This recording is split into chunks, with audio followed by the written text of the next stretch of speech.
अमीर खुसरो उन लोगों में से हैं जो बार बार अपने आप को फारसी कलाम में भी हिंदुस्तानी होना बहुत गर्व के साथ घोषित करते हैं। उनकी एक बहुत प्रसिद्ध पंक्तियां हैं जिनमें वे कहते हैं कि मैं हिंदुस्तानी हूँ और हिंद का रहने वाला हूँ। अगर तुमको मुझसे अच्छी अच्छी बातें सुननी है तो मुझसे हिंदवी में बात करो। वे अपने आप को हिंद की तूती बोलते हैं।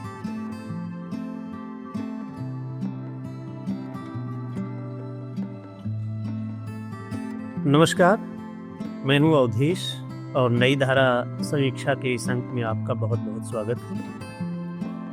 आज मैं जिस किताब के बारे में आपसे बातचीत करना चाहूँगा वो है अमीर खुसरो, व्यक्तित्व चिंतन और संपूर्ण हिंदवी कलाम। जाकिर हुसैन जाकिर की ये किताब है और ये किताब दो हिस्सों में है। एक हिस्से में अमीर खुसरो के ऐतिहासिक व्यक्तित्व से लेकर उनकी रचनाओं पर आलोचनात्मक लेखन है और दूसरे हिस्से में अमीर खुसरो की हिंदवी रचनाओं का संकलन है। ये किताब कई लिहाज से बहुत महत्वपूर्ण है। पहली चीज तो ये कि अमीर खुसरो को हिंदी वाले भी अपना पहला कवि मानते हैं और उर्दू वाले भी अपना पहला कवि मानते हैं। लेकिन इस मानने के पूरे क्रम में जो चीज रह जाती है वो ये है कि अमीर खुसरो पर कोई अच्छा शोधपरक काम या उनकी रचनाओं का एक बढ़िया संकलन, वो सब चीजें कहीं पीछे छूट गई और मानने में ही लोग रह गए। अमीर खुसरो की भी पहचान जो है वो अलग अलग रूपों में है। अमीर खुसरो कवि थे।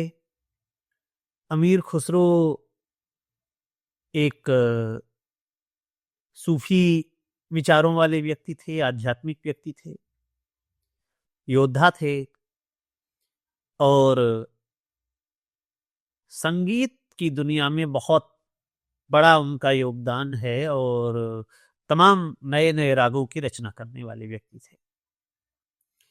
तो इतना बहुआयामी जिसका व्यक्तित्व है, उसका लिखा हुआ जो फारसी का लिखा हुआ है वो तो उपलब्ध है, लेकिन जो हिंदवी में उनका लिखा हुआ है वो बहुत कम मिलता है।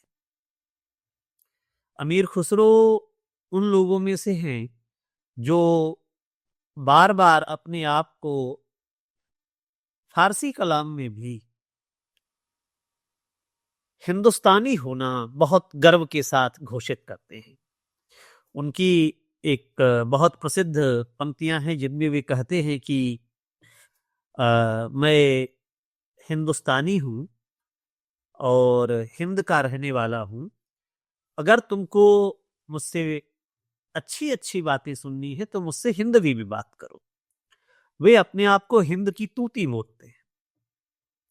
तो जो व्यक्ति हिंदवी होने, हिंदुस्तानी होने और हिंदवी में लिखने के बारे में इतना गर्व करता रहा हो, उस व्यक्ति का कलाम पूरी तरह से, या कहा जाए तो बहुत बड़ी तादाद में गायब हो जाना, न मिलना, वो एक चिंता का सबब रहा आया है। बहुत सारी चीजों पर ये विवाद रहा है कि क्या ये अमीर खुसरो की रचना है या नहीं है।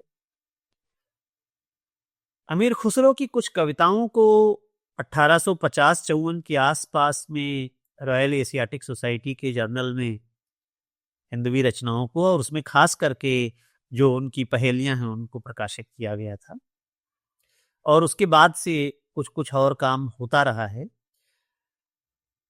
जब अमीर खुसरो की कविता की बात आती है तो उसके कई रंग हैं जो हिंदवी में मिलते हैं।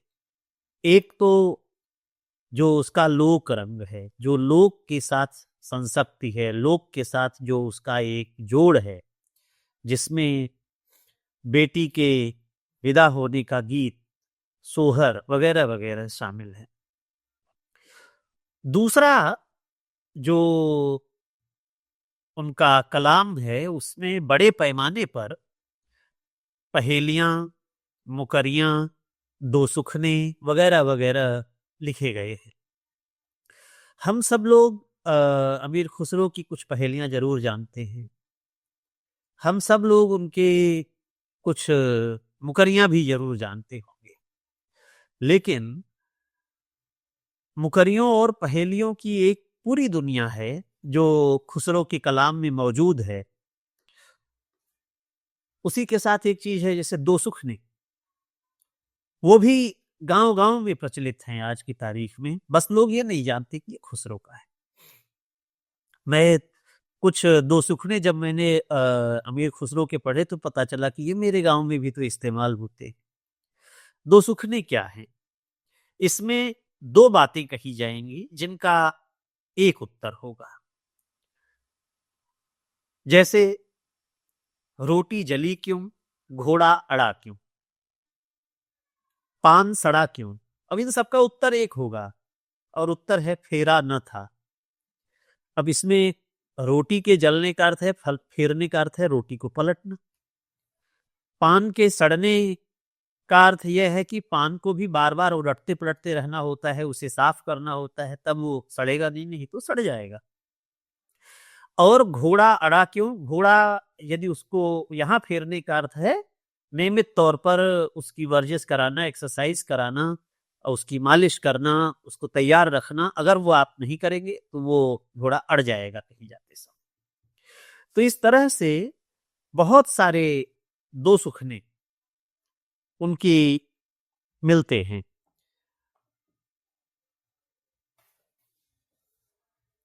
तीसरी चीज जो उनकी रचनाओं को हम सुनते आए हैं जिस तरह से सूफी कलाम में, वो है एक सूफी विचारों की रचनाएं जिनमें वे अपने महबूब का तसव्वुर, अपने महबूब की कल्पना एक प्रेमिका के रूप में या प्रेमी के रूप में करते हैं। और हम सब ने किसी न किसी बिंदु पर जरूर सुना होगा कि छाप तिलक सब छीनी, मुँह से नैना मिलाए के।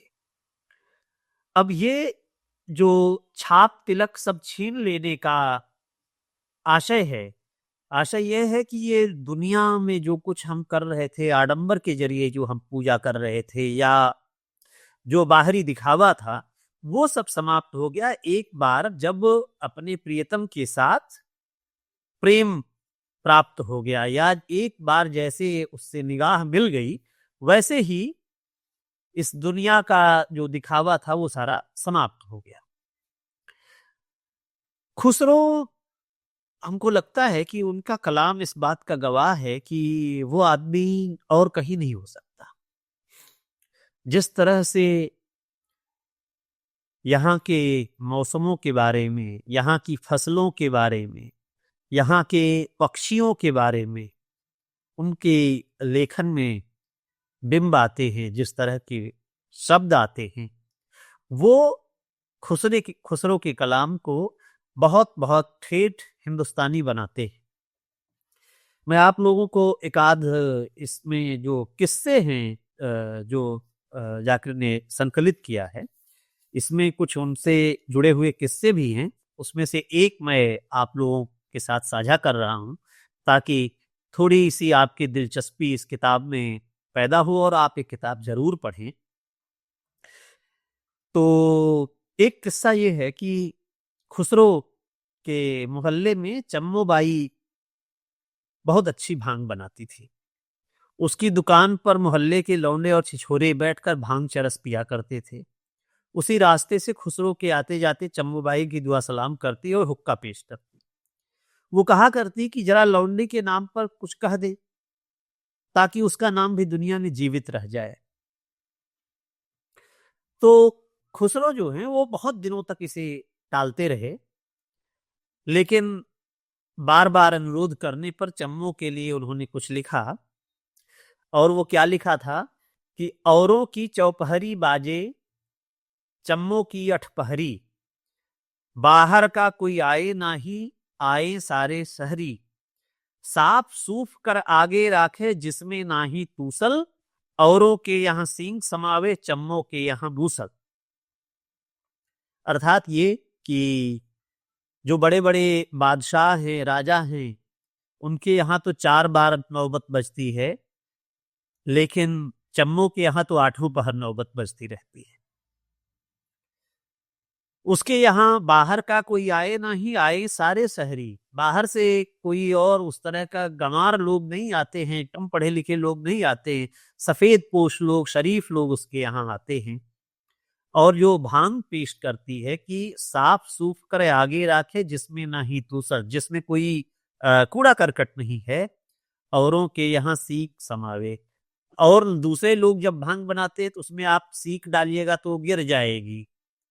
और चम्मो के यहाँ मूसल, अब ये थोड़ी अतिशयोक्ति है, जिसमें कह रहे हैं कि अगर चम्मो जो भांग बना के देती है वो इतनी गाढ़ी है कि उसमें अगर मूसल खड़ा कर दीजिएगा तो खड़ा रह जाएगा।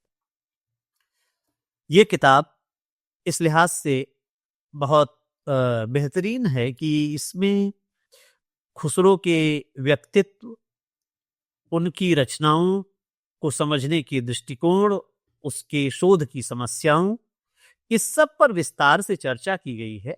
और उसके बाद में पूरा एक हिस्सा है जो आपको खुसरो के गीतों, उनकी पहेलियों, मुकरियों, दो सुखनों, सबसे परिचित कराता है। तो अगर आपकी दिलचस्पी एक बहुत ही वर्सेटाइल किस्म के इस व्यक्तित्व को जानने और समझने में है, तो आप ये किताब जरूर देखें। बहुत बहुत धन्यवाद।